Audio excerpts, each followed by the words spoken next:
Welcome students. आज Leguminosae family की सब फैमिली फैबोइडी या पेपिलियोनोइडी का स्टडी करेंगे।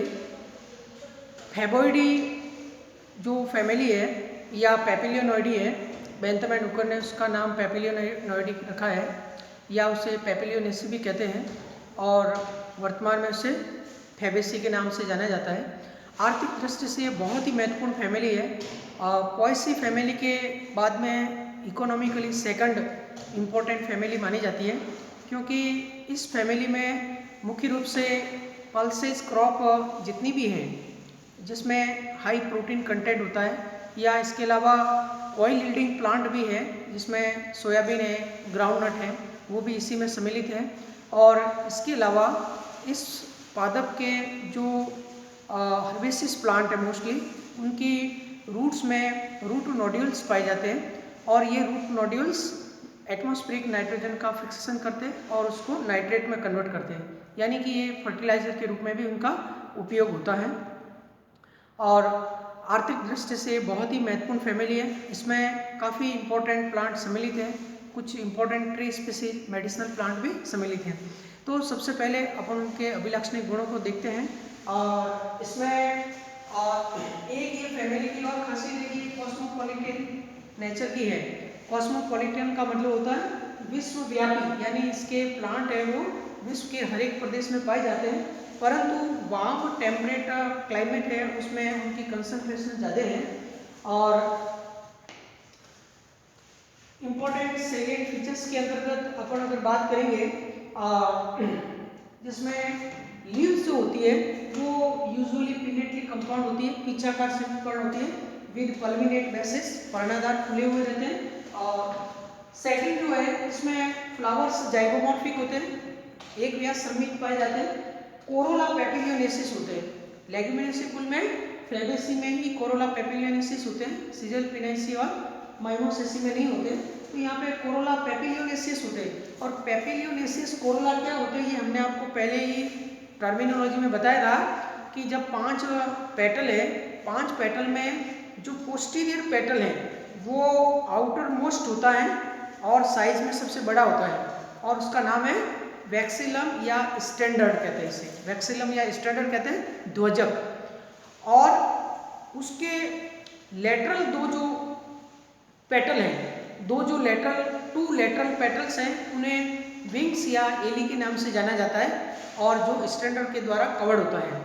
इसके अलावा इनर मोस्ट जो टू पेटल इनर मोस्ट है, ये दोनों पेटल आपस में मार्जिन से जुड़ते हैं। ये दोनों पेटल मार्जिन से जुड़ करके एक बोर्ड शेप्ड स्ट्रक्चर का निर्माण करते हैं जिसे कील या कैरिना कहते हैं, कील या कैरिना कहते हैं। और इस कील या कैरिना के अंतर्गत स्टामन्स और कार्पल हैं वो प्रोटेक्ट रहते हैं। तो ये पेपिलियोनेसिस कोरोला होते हैं। तो जब इसको पुष्प को अपन खिले हुए अवस्था में देखते हैं तो ये तितलियाकार पुष्प के रूप में अपन को दिखाई जाते हैं। उनका शेप जो है कोरोला का वो आपके बटरफ्लाई के शेप का होता है, इसलिए उसे तितलियाकार पुष्प के भी कहते हैं। तो ये पेपिलियोनेसिस कोरोला इस पुष्प की खासियत है। और इसके अलावा कोरोला पेपिलियोनेसिस सेपल्स जो होते हैं वो हमेशा यूनाइटेड होते हैं। इसमें 5 सेपल्स हैं और ये यूनाइटेड होते हैं सेपल्स, और ये मोस्टली कैड्यूकस नेचर के होते हैं। इनका शेप है वो कैम्पेनिलेट होते हैं, कैम्पेनिलेट घंटी के आकार के होते हैं। तो ये यूनाइटेड आपको सेपल्स बनाने हैं। इसमें जो ओल्ड सेपल होता है वो एंटीरियर होता है, ओल्ड सेपल है वो एंटीरियर है।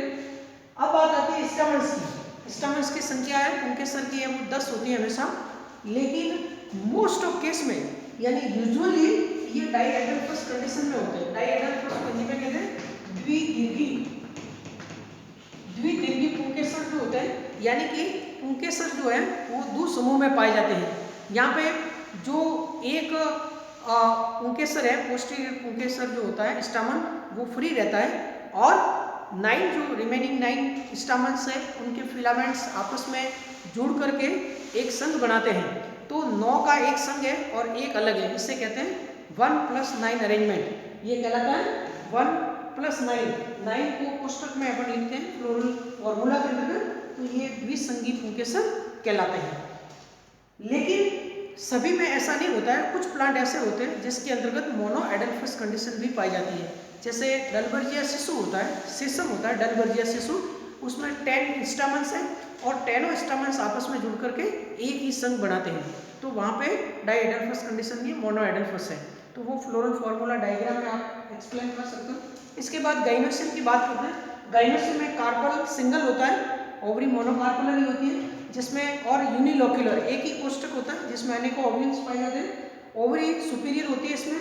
इसके अलावा इसका जो फ्रूट है, फ्रूट मोस्ट ऑफ केस में पोड होता है, और पल्सेज है उसमें ये लेग्यूम कहलाता है, इसका फल है वो लेग्यूम कहलाता है या पोड कहलाता है। लेकिन कुछ केसेस है जिसमें ये जैसे डेस्मोडियम होता है, इसका जीनस है डेस्मोडियम, यहाँ पे ये लोमेंटम होता है, यहाँ पे माइनोसॉइडी की तरह लोमेंटम फ्रूट होता है। और एक जो आपका मेडिकागो सटाइवा जो होता है, मेडिकागो सटाइवा कहते हैं अल्फा अल्फा को, अल्फा अल्फा का मतलब होता है रजिका।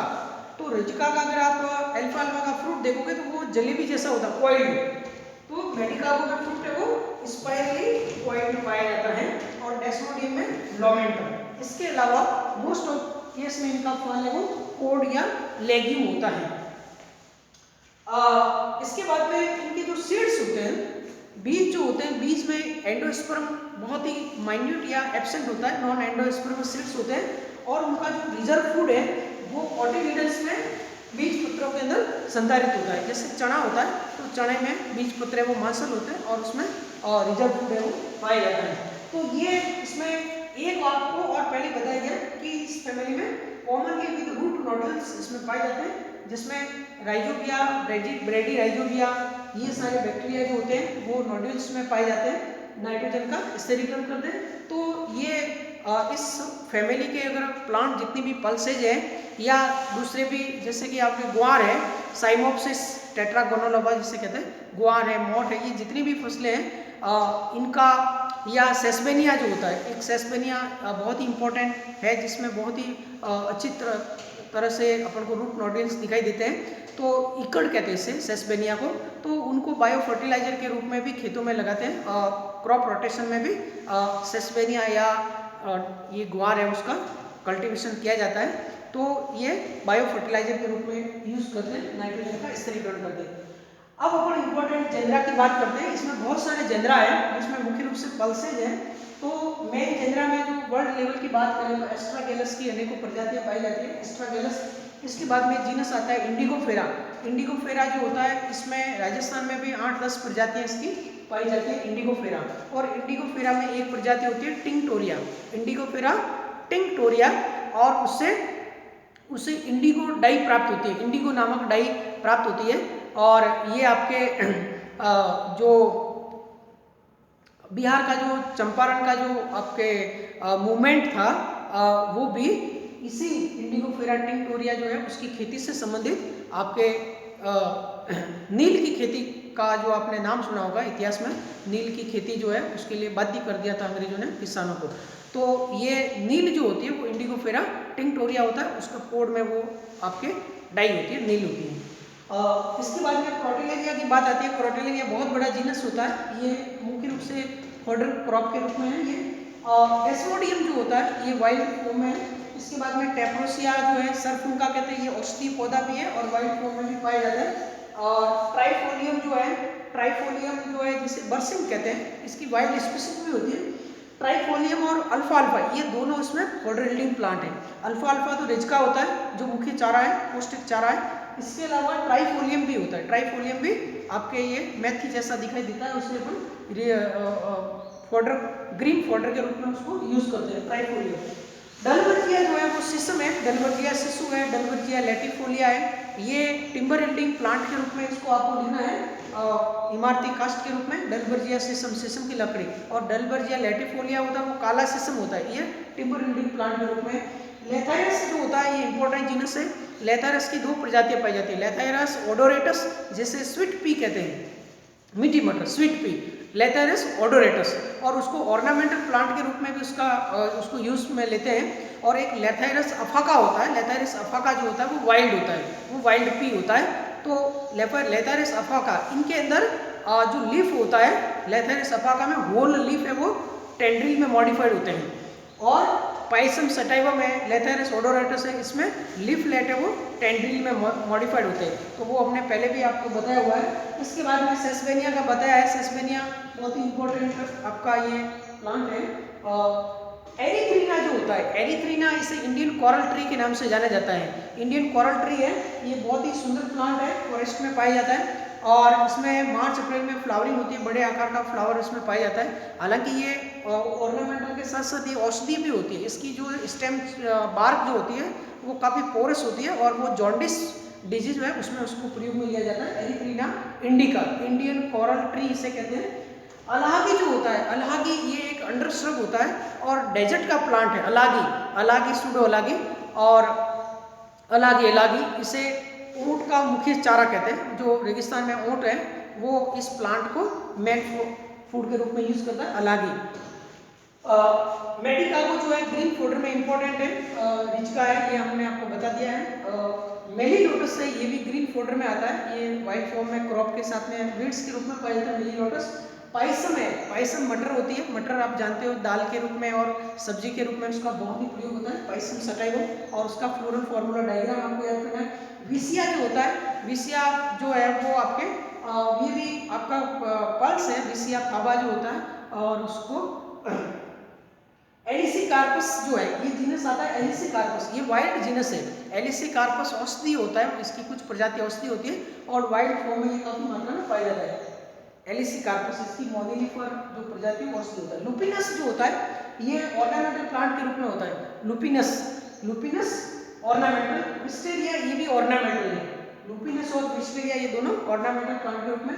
और अब ये बुटिया जीनस है, बुटिया में आपके ये इसे बुटिया मोनोस्पर्मा, ये अरावली का मेन ट्री है, डेसिडियस ट्री है, मीडियम साइज ट्री होता है बुटिया मोनोस्पर्मा। इंग्लिश में उसे फ्लेम ऑफ द फॉरेस्ट कहते हैं, जंगल की ज्वाला कहते हैं। और मार्च अप्रैल में जब फॉरेस्ट के अंदर इसमें फ्लावरिंग होती है तो ये जैसे जंगल में ज्वाला के रूप से आपको दिखाई देता है। इतना बॉटनी में भी बुटिया मोनोस्पर्मा का आपको स्टडी करना है। और बुटिया मोनोस्पर्मा से येलो डाई प्राप्त होती है, उसके फ्लावर पेटल से येलो डाई प्राप्त होती है। पेटल्स के सूखने के पश्चात उनका उपयोग लू लगने पर के औषधि के रूप में किया जाता है। इसके अलावा बुटिया मोनोस्पर्मा के स्टेम का जो गम होता है उसे कहते हैं बेंगोल कीनो गम, बेंगोल कीनो गम होता है जो कि कमर कस कहलाता है आयुर्वेद में, और ये कमर दर्द में भी बहुत ही अच्छा काम करता है। तो ये सारे पौधे हैं। इसके अलावा आपके ग्वार होता है, ग्वार का बॉटनिकल नेम क्या है, साइमोप्सिस टेट्रागोनोलोबा। तो ग्वार जो होता है उससे गम भी प्राप्त होता है, ग्वार गम जिसे कहते हैं, ग्वार गम और लेटेक्स के रूप में उसको प्राप्त होता है और वो काफ़ी इंपॉर्टेंट मेडिसिन में भी जाता है। और ये फर्टिलाइजर के रूप में भी साइमोप्सिस टेट्रागोनोलोबा का, और वेजिटेबल के रूप में भी ग्वार की सब्जी, फली की सब्जी बनती है। तो ये सारे इंपॉर्टेंट जो है वो प्लांट आपको बता दिए गए। अब अपन पल्सेस की बात करते हैं, पल्सेस अभी बाकी है। इकोनॉमिकली जो क्रॉप पल्सेस क्रॉप है जिसमें किडनी बीन जो होता है, किडनी बीन कहलाते हैं, किडनी बीन फेसियोलस वल्गेरिस, जो राजमा होता है उसको किडनी बीन कहते हैं, फेसियोलस वल्गेरिस ये किडनी बीन है। इसके अलावा ग्रीन ग्राम, ग्रीन ग्राम कहते हैं मूंग को, ग्रीन ग्राम मूंग होता है वो फेसियोलस ओरियस होता है, फेसियोलस ओरियस। इसके बाद में ब्लैक ग्राम, ब्लैक ग्राम कहते हैं उड़द को, उड़द को उसका बॉटनिकल नेम है फेसियोलस मूंगो। ये कुछ लोग स्टूडेंट कंफ्यूज होते हैं, फेसियोलस मूंगो को मूंग मानते हैं जबकि फेसियोलस ओरियस जो होता है वो मूंग होता है और फेसियोलस मूंगो है वो उड़द होता है। ये काफी पौष्टिक होता है। लेंटिल है, ये मसूर को कहते हैं, इसके बॉटनिकल नेम लेंस एस्कुलेंटा है। चिकपी, चिकपी जो है ये आपका कहलाता है चना, साइसर एराइटिनम चना। पी जो है मटर, पी पाइसम सटाइवम है। इसके बाद में फिर आता है पिजन पी, पिजन पी किसे कहते हैं, अरहर को, अरहर होता है या तुअर होता है, कैजानस कैजान। ये सारी इंपॉर्टेंट पल्सेस जो है वो प्रोटीन का मेन सोर्स है और उसको वेजिटेबल के रूप में प्रयोग करते हैं पल्सेस के रूप में। इसके बाद में ऑयल यील्डिंग प्लांट की बात करते हैं। इसमें दो इंपॉर्टेंट ऑयल यील्डिंग प्लांट है, एक तो आपका सोयाबीन है, ग्लाइसिन मैक्स सोयाबीन है, इसको इकोनॉमिक बॉटनी के अंदर भी आपको रिकॉर्ड में करना पड़ेगा, सोयाबीन। और ये अराकिस हाइपोजिया, दूसरा है अराकिस हाइपोजिया जिसे कहते हैं पीनट, पीनट या ग्राउंड नट मूंगफली।